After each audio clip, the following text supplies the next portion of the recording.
Last week we left off in Revelation chapters 6 and 7, where God the Father is handing the scroll to the Lamb, Jesus, the Son, and he's breaking open those 7 seals, and we see that the end times gets unleashed on the earth. And this week, in week 4 of our Revelation series, we're going to talk about the dragon and the 2 beasts. And this week we're going to skip ahead where we see this cosmic battle between the woman, who represents God's people, and a dragon who represents Satan. Now, the woman defeats the dragon, but for now, the dragon is allowed to wage war on the earth.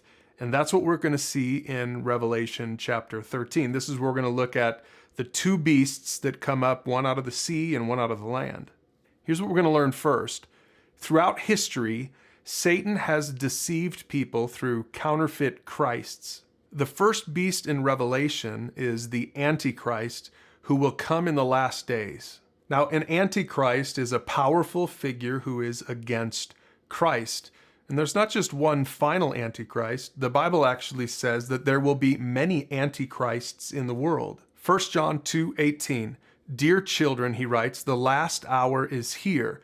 You have heard that the Antichrist is coming, and already many such Antichrists have appeared. From this we know that the last hour has come." So there's not just one capital A Antichrist. There are also many lowercase a Antichrists.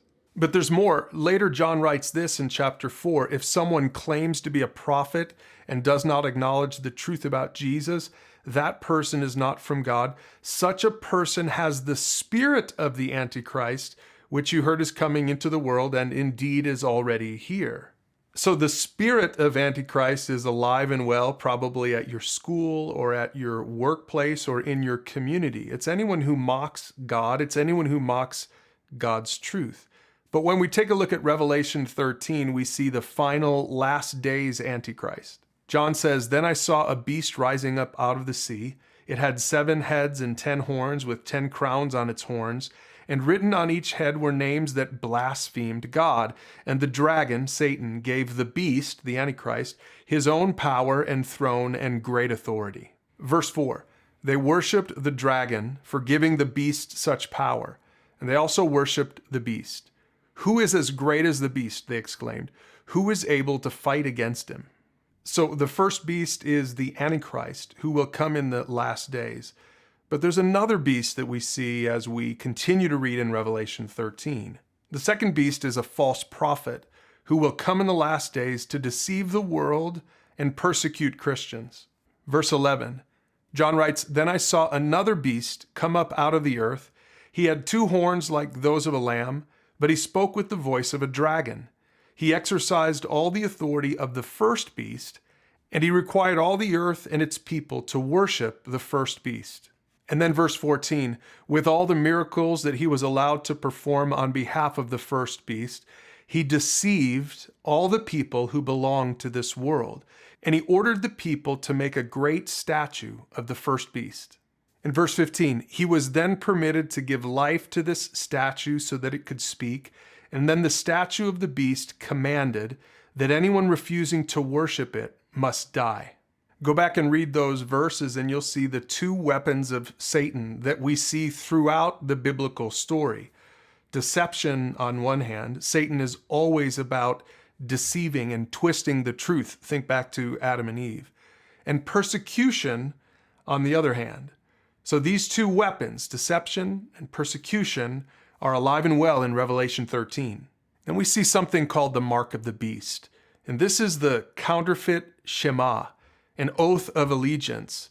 Taken on the forehead and the hand, it represents thoughts and actions. Now, to understand this, you have to go back to Deuteronomy 6, verses 4 through 6. This is the Shema, the oath of allegiance that Jewish people would take. "Listen, O Israel, the Lord is our God, the Lord alone, and you must love the Lord your God with all your heart, all your soul, all your strength, and you must commit yourselves wholeheartedly to these commands that I'm giving you today." This is an oath of allegiance to the one true God. And look at what Moses commands the Israelites in verses 7 and 8. He says, repeat these commands again and again to your children. Talk about them when you're at home and when you're on the road, when you're going to bed and when you're getting up. Tie them to your hands and wear them on your forehead as reminders. Now remember, this is the real Shema, the oath of allegiance to the one true God. But look at what happens in Revelation 13. The beast required everyone, small and great, rich and poor, free and slave, to be given a mark on the right hand or on the forehead, and no one could buy or sell anything without that mark, which was either the name of the beast or the number representing his name.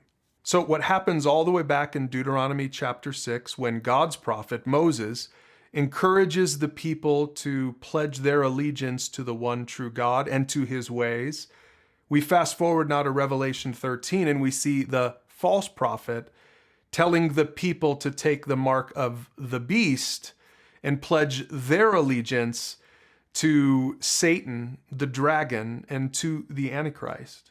And you notice that on the forehead, which represents your thoughts, and on the hand, which represents your actions, this is really how we show that we are for someone, whether it's that we're for God and his truth and the word, or whether it's that we're for the dragon and Satan and deception. But here's what we must remember when we read these two chapters. The cosmic battle is already won. Go back and read Revelation 12. Though the earthly battle is yet to come, which is what we see here in Revelation 13. And the point is this: Jesus preserves his people in the midst of the hostile forces of Satan. Let's end with Revelation 14, verse 1. John says, "Then I saw the Lamb, Jesus, standing in Mount Zion, and with him were 144,000 who had his name and his Father's name written on their foreheads."